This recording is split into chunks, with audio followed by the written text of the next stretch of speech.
Depois de aproximadamente 6 edições de cada um dos títulos do Alvorecer do X, chegamos à primeira minissérie dessa nova fase dos mutantes. Uma saga em 4 edições que mostra os X-Men enfrentando o Quarteto Fantástico, e no centro desse conflito está ninguém menos que Franklin Richards. Shazukara!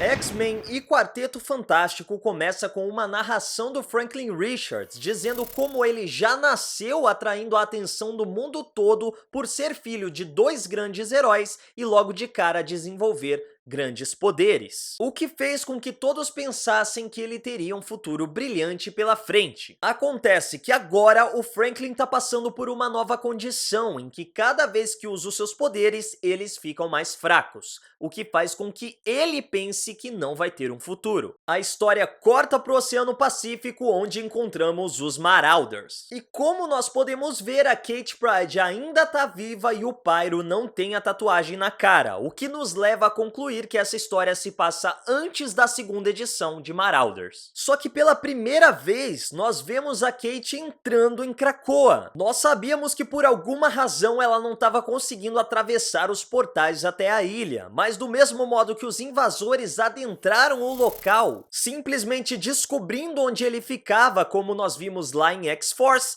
a Kate também é capaz de ir até Krakoa fisicamente. Ela só não consegue utilizar os atalhos como os outros mutantes. E o motivo pelo qual ela vai até a ilha é que Xavier e Magneto precisam da sua ajuda. Nós descobrimos que Franklin Richards se tornou um jovem adulto depois de uma missão do Quarteto Fantástico a um multiverso onde o tempo funciona de maneira diferente. Mas alguma coisa tá errada e seus poderes começaram a enfraquecer, como o próprio Franklin explica no começo da revista. Temendo que essa condição possa acometer outros mutantes, o Xavier quer o Franklin em Krakoa para tentar reverter essa perda de poderes e, é claro, ter mais um mutante nível ômega ao seu lado.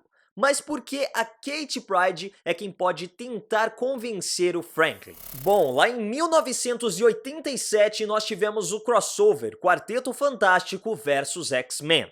Nessa história, coincidentemente, depois de um confronto contra o grupo terrorista Marauders, vários mutantes acabaram feridos gravemente, entre eles a Lince Negra, que ficou em um estado dissociativo, basicamente como se ela sempre estivesse intangível, só que quanto mais o tempo passava e ela permanecia nessa forma, mais próxima da morte ela estava. O Magneto tenta convencer Reed Richards a trazer Kitty Pryde de volta e, apesar dele aceitar cooperar inicialmente, alguma coisa faz com que o Senhor Fantástico desista. É então que Victor Von Doom aparece oferecendo sua ajuda aos mutantes. É claro que isso levou a um confronto entre X-Men e Quarteto Fantástico, mas foi graças aos poderes do pequeno Franklin Richards que a Kitty conseguiu se recuperar. E isso formou um vínculo muito forte entre eles, meio que um ajudou o outro. E é esse elo que o Xavier quer explorar para trazer o Franklin pro lado dos mutantes. A Kate fica meio relutante em aceitar ser usada como um artifício para trazer uma criança pro lado deles, mas o Wolverine faz ela perceber que quando uma criança também é mutante, as coisas são diferentes para ela,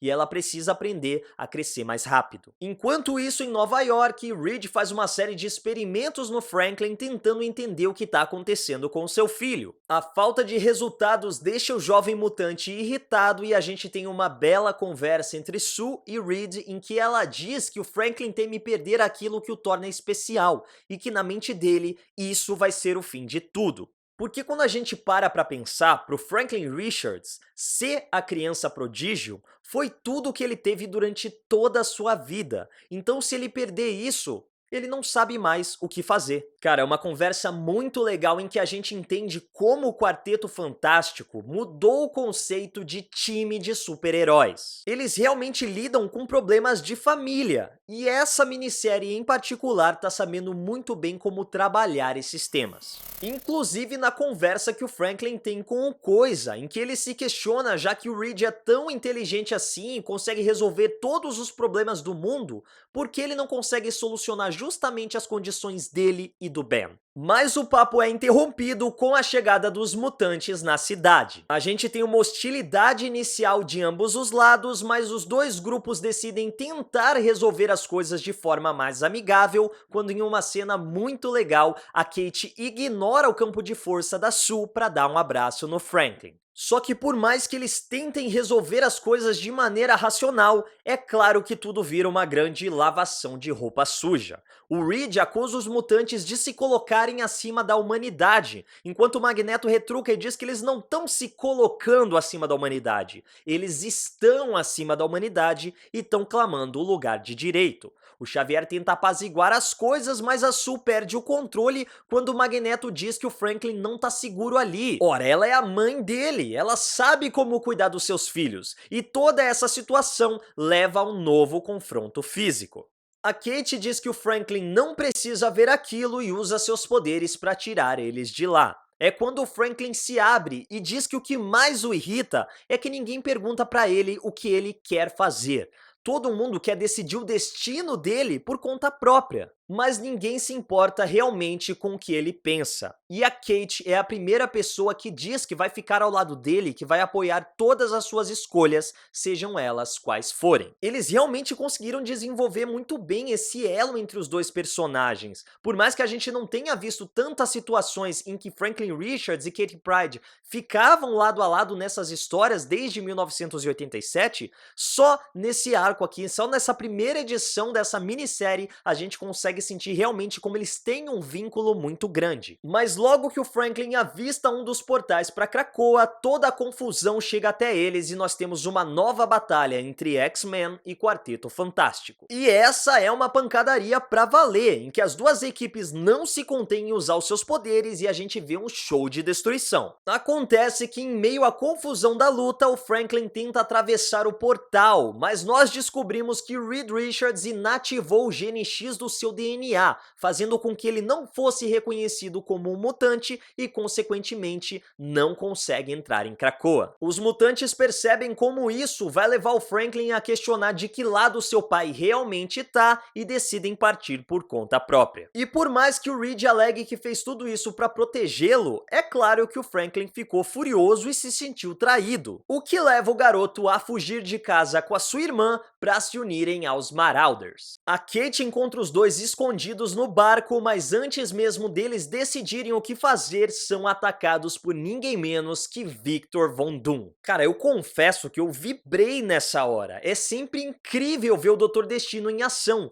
ainda mais pelo modo como o discurso do Franklin Richards preparou a sua aparição. Ele estava falando sobre como ele nasceu para ser o garoto impossível, o garoto que podia sonhar com o futuro. Ele é um mutante, o que lhe dá o direito de estar em Krakoa, mas ele também pertence ao Quarteto Fantástico, o que significa que ele tem o dobro de inimigos. E é quando o Doutor Destino aparece.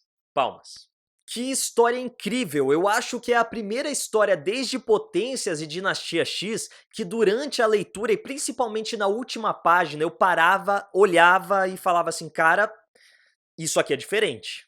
Isso aqui pode ser épico. Então nós temos mais 3 edições para ver como essa história vai terminar e como esse crossover pode ficar marcado na história não só das duas equipes, mas da Marvel como um todo. Agora algumas questões pra gente ponderar. Xavier e Magneto estão querendo usar o Franklin em alguma coisa. Eu duvido mesmo que eles só estão preocupados com esse negócio dos poderes dele desaparecendo. E da última vez que a gente teve Magneto, Xavier e Franklin Richards envolvidos em uma mesma saga, a gente teve nada menos que o massacre. Então, pode ser que tenha uma treta gigantesca surgindo aí. Segundo, as páginas de informação dessa revista mostram como Reed Richards atribui os poderes do Quarteto Fantástico a uma força chamada God Power, e que de acordo com ele, a ligação do Franklin Richards com o God Power pode estar falhando. Mas e se na verdade o próprio Franklin Richards for a fonte do God Power, e justamente porque ele e os outros membros do Quarteto Fantástico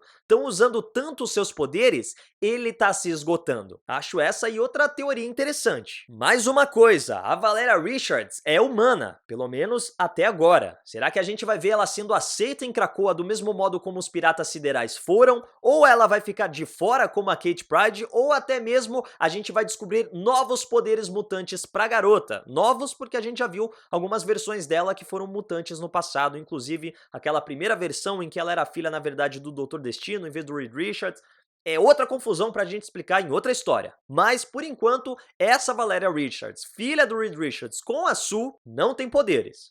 Por enquanto. Mais uma coisa, se tudo isso aconteceu antes da segunda edição de Marauders, por que a gente nunca viu nenhuma consequência dessa situação? Ou essa é uma história isolada no tempo, ou Franklin Richards usou seus poderes pra apagar esses eventos e por isso a gente não viu nenhuma consequência. E pra finalizar, eu achei incrível como essa edição mostra como cada um dos lados tem a sua razão pra agir. Os mutantes estão lutando pela sua sobrevivência.